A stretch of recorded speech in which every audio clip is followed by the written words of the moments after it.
राधे राधे दोस्तों। जय जिनेंद्र। दोस्तों, आज हम टॉपिक लेते हैं विदेश यात्रा। बहुत सारे लोग ये जानना चाहते हैं कि वो बाहर जाएं, क्या वो बाहर जाकर सफलता प्राप्त कर सकते हैं। जन्म कुंडली में क्या स्थिति हो तो उन्हें बाहर जाना ही चाहिए। तो दोस्तों, इस पर हम देखते हैं कि क्या सिनेरियो हमारे बन सकते हैं। आजकल जो विदेश जाना है वो आसान ही है, कोई इतना मुश्किल नहीं है। तो पहले के समय में विदेश यात्राएं करना बहुत ज़्यादा एक बड़ा टास्क माना जाता था, लेकिन अब देश काल परिस्थितियां ऐसी हो गई हैं कि इसको कुछ बहुत बड़ा नहीं माना जाता। आजकल आसानी से लोग बाहर चले जाते हैं। हाँ, वो वीज़ा वगैरह या अन्य चीज़ों की प्रॉब्लम ज़रूर आती है, वो चार्ट के हिसाब से हम उसको देख सकते हैं कि हमारी क्या दशा या अंतर्दशा चल रही है, कि किस प्रकार से हमें किस टाइम पे ये स्टेप उठाना चाहिए। लेकिन हम बात करने वाले हैं कि जन्म कुंडली में कौन से भाव की स्थिति होने पर विदेश यात्रा का योग बनता है या हमें इस बारे में सोचना चाहिए।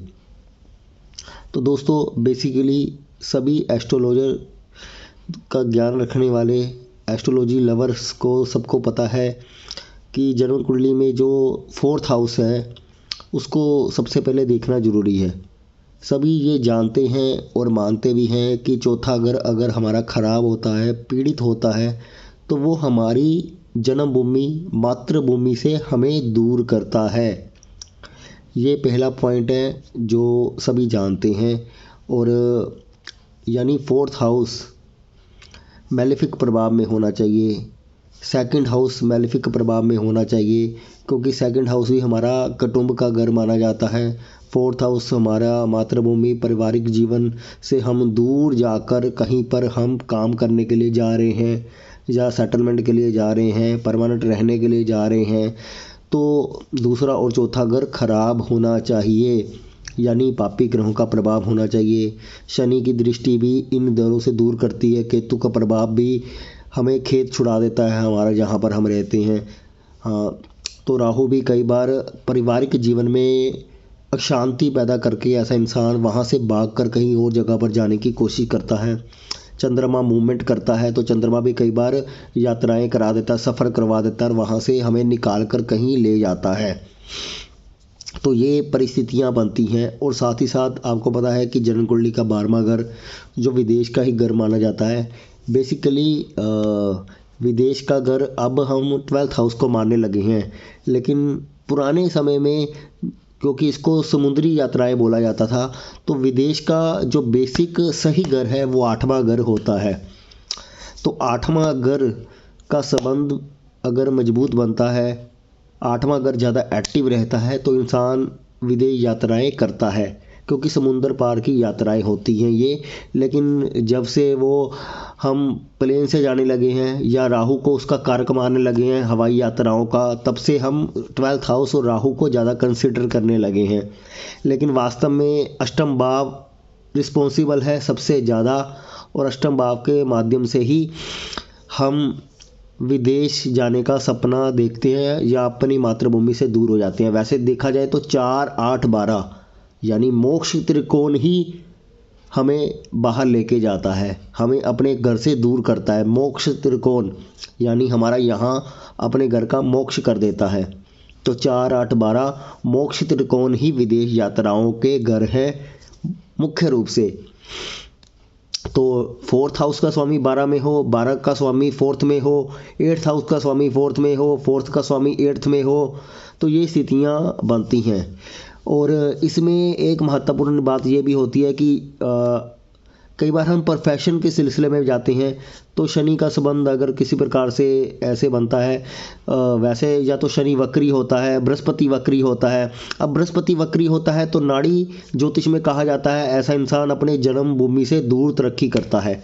तो ये भी एक कारण है कि बृहस्पति वक्री होकर हमें थोड़ा दूर जाकर सफलता देता है। लेकिन साथ साथ गुरु वक्री के समय किन ग्रहों से संबंध बना रहा है, या गुरु का संबंध विदेश वाले जो ग्रह हैं या विदेश वाले जो ग्रह हैं उनसे बन रहा है, चंद्रमा राहु से बन रहा है, तो दूरी से हमें लेके जाता है। शनि का संबंध बनता है तो प्रोफेशन के लिए हमें वहाँ से यात्राएं करवा देता है। तो इस प्रकार से ये सभी सिनेरियो को मिलाकर हमें देखना चाहिए। लेकिन ये जो सारी सिनेरियो है वो हमारा लगन चार्ट से बनता है, लेकिन अगर हम वैदिक एस्ट्रोलॉजी कर रहे हैं तो डीप पॉइंट ऑफ व्यू जानने के लिए हमें D4 चार्ट देखना चाहिए, क्योंकि लगन चार्ट हमें सूक्ष्म तरीके से नहीं बताता है, मोटे तरीके से बताता है। और D4 चार्ट गहराई में जाकर आपको ये बातें बताता है कि वाकई में ये घटना हो ही सकती है या नहीं। तो कई बार क्वेश्चन मार्क लग जाता है, तो जब हम उसके दूरबीन से देखने की कोशिश करते हैं तो हमें गहराई से उन चीज़ों का पता चलता है। तो D4 चार्ट में भी यही स्थितियाँ बनेंगी, 4th का स्वामी 12 में, 12 का स्वामी 4th में, 8 का स्वामी 4th में। ये सब कंडीशनें जो हमने लगन में की है उसको वेरीफाई D4 चार्ट से भी कर लेना चाहिए। तो ये सब बातें के माध्यम से हम विदेश यात्राओं के बारे में सोच सकते हैं। और जो वीज़ा वगैरह या PR की जो प्रॉब्लम आजकल रहती है उसके लिए मरकरी और 3rd हाउस को भी देखना ज़रूरी है। तो ये सब सिनेरियो को मिलाकर ही विदेश यात्रा की प्लानिंग करें, फिर आपके वहाँ पर कोई रुकावट नहीं आएगी। तो ये हमारा पहला वीडियो है जिसमें हम ये चर्चा कर रहे हैं। उसके बाद हम कोई एग्जाम्पल चार्ट से भी आपको बता सकते हैं।